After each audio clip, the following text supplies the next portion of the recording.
Now that our child is born, let's have a baby shower.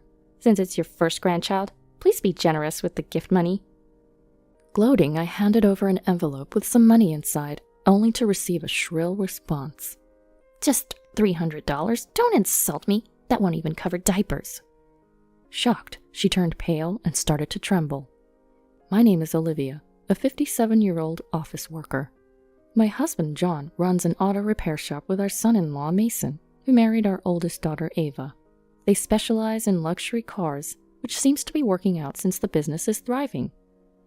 With a lot of demand from luxury car dealerships and high repair and inspection fees, Mason often cheerfully remarks, "You're really good at business. I need to learn from you and work hard too." Mason and Ava got married 5 years ago. He was originally an average office worker, but had a fondness for cars. He got his mechanic's certification and started working under John.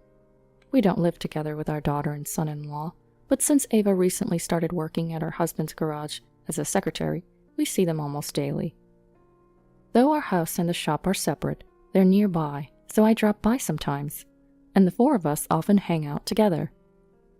Mason is an outgoing person and easy to talk to. Anyone would think he's our real son. We do have a biological son, but ever since he left home for his job, we rarely see him. William is 2 years younger than Ava, and never took an interest in his father's job. After graduating from college, he joined a regular company. When he was in elementary school, he used to say, "When I grow up, I'll take over Dad's shop." But as he got older, his mindset changed. "There's no way you can make a living working at a repair shop these days. I don't want to be covered in grease either." John never intended to have William succeed him in the first place. Still, when William declared that he had no intention of taking over the business, he looked sad. John had hired several employees and was contemplating the future when Mason joined the business. It seemed like he started to think about what lay ahead. If there were no successors, he planned to give the employees a heads up so they could find work elsewhere.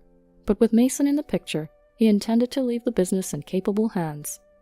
Ava never imagined that Mason would succeed her father, but she asked, taken aback yet relieved. "I knew Mason loved cars, but I never thought he'd become my dad's apprentice and take over. But since William never planned to take over, it's no problem, right?" My husband's business is doing well, which is probably why Ava is always asking me if William's going to ask for the shop later. Ava has a good reason to worry. William's wife, Emma, has a somewhat uncouth side. William and Emma got married 2 years ago, and even from the first time they came to our house to introduce Emma, she made quite an impression. The first thing Emma said when she arrived with William was, "This is a very blue-collar home, isn't it? Is this what self-employed people's homes are like?" My husband and I were so taken aback that we couldn't say anything in response. Ava, who was also present, seemed to be infuriated and immediately retorted, "Who do you think you are? What are you saying to your fiancé's parents?" However, Emma stood her ground, saying, "I'm just expressing my true feelings. Please stop picking on me before we're even married." I tried to calm down the two women who were about to get into a fight and attempted to proceed with the marriage introduction. But William said, "Just because we're getting married doesn't mean we'll live here or rely on you." It seemed like William was not pleased with Mason helping out with his father's job and getting along well with us. Since Ava and Mason got married, William seemed to want to distance himself from us even more. Mason also didn't join us that day out of consideration, but William made a sarcastic remark saying, "Ava's husband isn't here today, huh? I thought it would be embarrassing if he showed up all greasy and dirty like he usually is. I'm relieved he's not here." Although he said he wouldn't take over my husband's shop, he might not be happy that Mason, who isn't related by blood, would be the successor. Upon hearing William's words, I felt angry and retorted, "Are you jealous of Mason? You were the one who said you wouldn't take over your father's shop." As I raised my voice, my mild-mannered husband calmed me down, saying, "Don't get so angry, everyone. Since William's fiancée came to introduce herself, let's try to get along." As this was supposed to be a happy occasion, I also held back my anger and kept quiet. But then Emma said, "I don't mind. I've no intention of getting along with you anyway." She spoke to us as if she was looking down on us. Ava and I, who had started to calm down at my husband's words, got angry again. Ava and I gave Emma a stern look, but she seemed to find it amusing. "You common folk are so quick to anger. As someone from an upper-class family, I've never been angry before," she said cheerfully. boasting about being from an upper-class family. According to what William had told us, Emma's father is the director of a large company. I guess that's why she refers to us as common folk. The thought of such a woman becoming our daughter-in-law weighed heavily on us.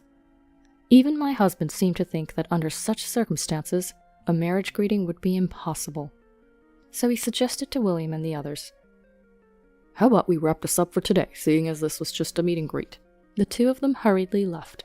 After they had left, Ava was still fuming. What was with that woman? She was boasting about being the daughter of an upper-class family. Just because your father's a company director, she can't get too ahead of herself. Even my husband, who had been trying to calm us down, seemed to be stunned and said, "William sure has a tough person to marry. I'm worried about what's to come."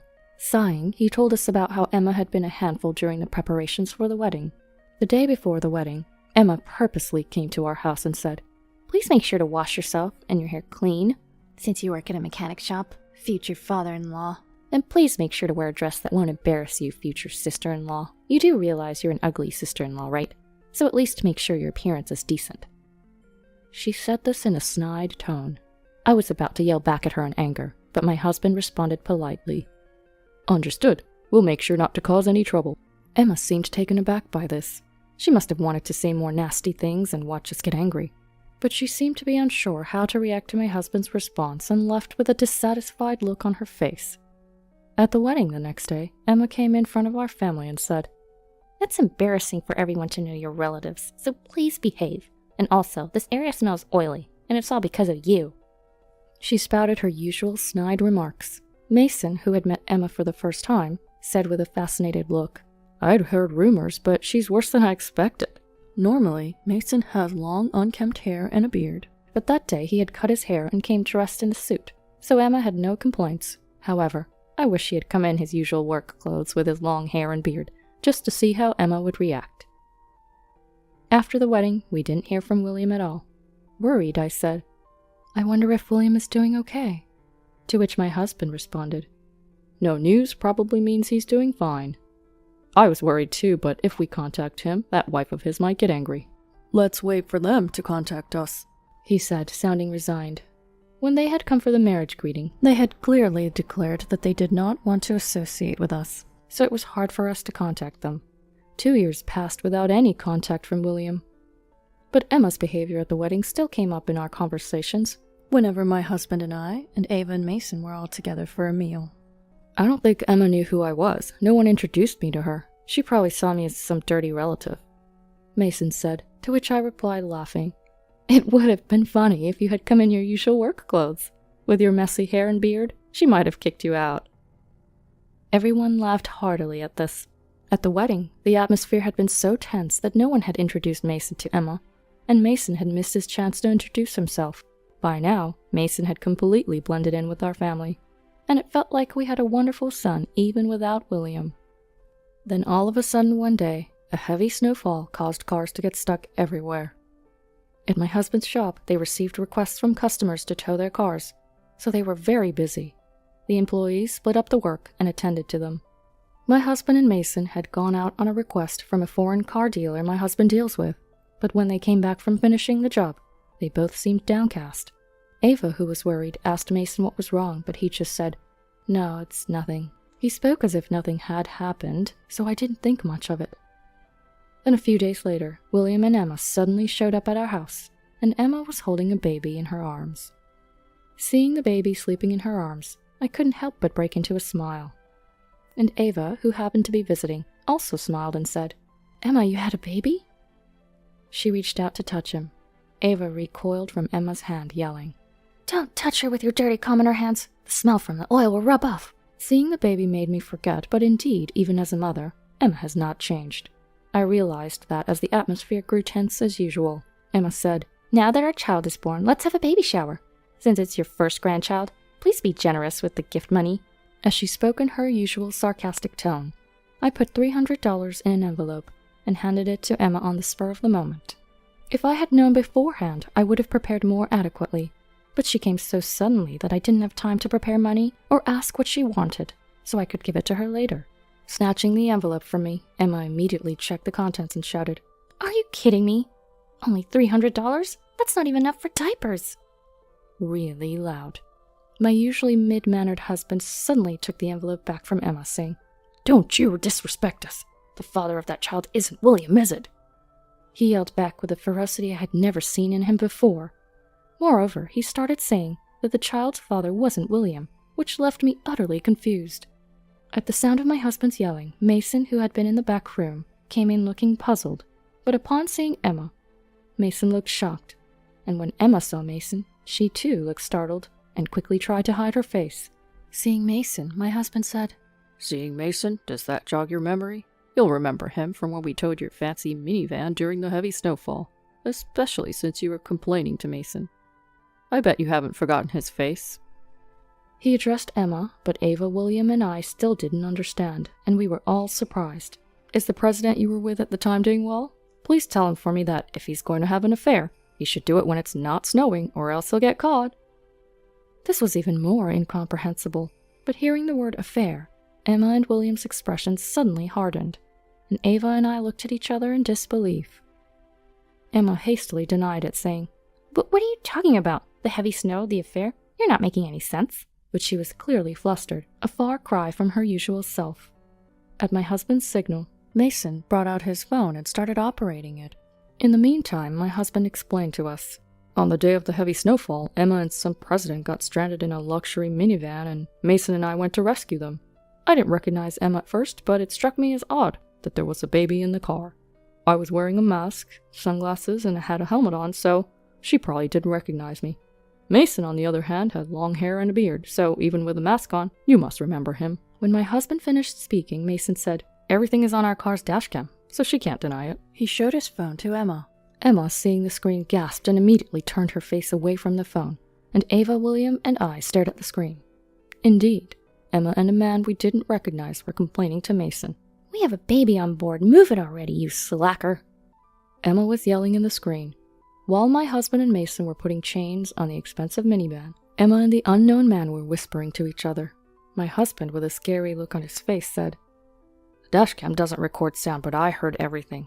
William is such a fool for believing that the child is his, you guys said. Well, Emma, you're the fool for talking about your affair right in front of your father-in-law without even realizing it." As he was speaking, "Emma, what are you saying? Is this all true? Tell me." William suddenly yelled out. Emma stammered, Of course it's a lie," she answered with a forced laugh, but the paleness of her face seemed to say otherwise. Responding to Emma's excuse, Mason chimed in. "Didn't you say that you'd divorce William at the right time? I clearly heard you. You also said you'd make sure to get child support, right? You sounded pretty pleased about that." Mason also started speaking the truth. Upon hearing this, Emma became agitated, her hands shaking as she held her baby, and the baby started crying. Seeing her crying baby as an opportunity, Emma exclaimed, "Look what you did! The baby's crying because you're all mean to me. Enough is enough. I'm going home today." Saying this, she left William behind and stormed out. The abandoned William turned even redder in anger than the baby, but once Emma was gone, he seemed to calm down a little. "Dad, is what you said earlier true?" He asked his father for confirmation again. His father silently nodded, and Mason added, "Emma's lover is the president of a company that does business with our shop. I heard from some dealers that Emma accompanied him when he came to buy a car. Apparently, he bought a minivan because they were having a baby."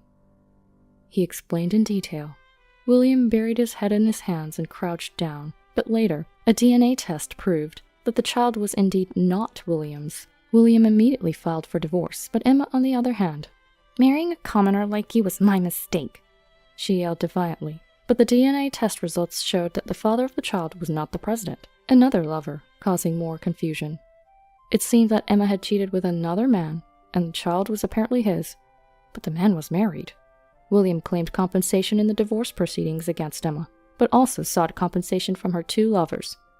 Emma's family, who had boasted of their high-class background, turned out not to be that wealthy, and apparently had to borrow money to pay the compensation in the divorce proceedings.